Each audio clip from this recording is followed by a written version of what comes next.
naka-down na naman ang website ng House of Representatives. Marami kasing nagtangkang i-access ito. Pati raw website ng Senado, tinangka na ring i-hack. Nasa frontline ng balitang yan, si Marian Enriquez.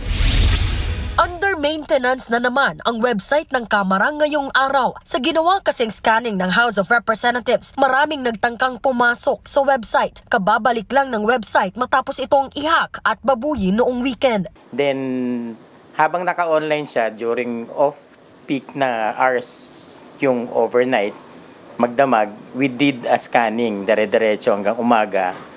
Then doon namin nakita nga na may mga open ports pa na may mga possibility na vulnerabilities. Kaya I recommended SecGen na we put it down muna. Ayon sa Kamara, palalakasin muna nila ang kanilang website security habang naka-down ang system. Ang worry namin, pag na-penetrate nila, pwede nilang baguhin yung information doon to create problems and chaos, no? Kunyari, sa isang committee, yung committee report, ganito, babaguhin nila. Yung stand ng isang congressman, against pala, gagawin nilang pro. No? So, yun yung problema natin. Pag na-hack talaga yung website na yun.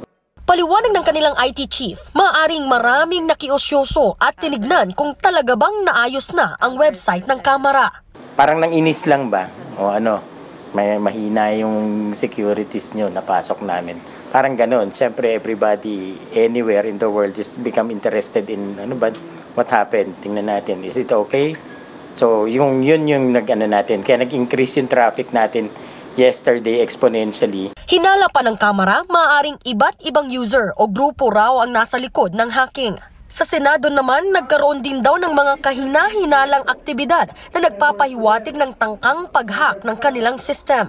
It's essentially just them trying to vandalize or putting graffiti in the homepage or the denial of service by brute force, meaning they'll force us to go offline. Pero agad naman daw itong naharang. Nauna nang pinaiimbestigahan sa Senado ang serye ng hacking at data breach sa government websites. Nagbabalita mula sa Frontline, Marian Enriquez, News 5. Mga kapatid, Cheryl Cosim po. Iba na ang may alam at may pakialam sa panahon ngayon. Para sa tuloy-tuloy na balitaan sa Frontline, mag-follow at mag-subscribe sa social media pages ng News 5.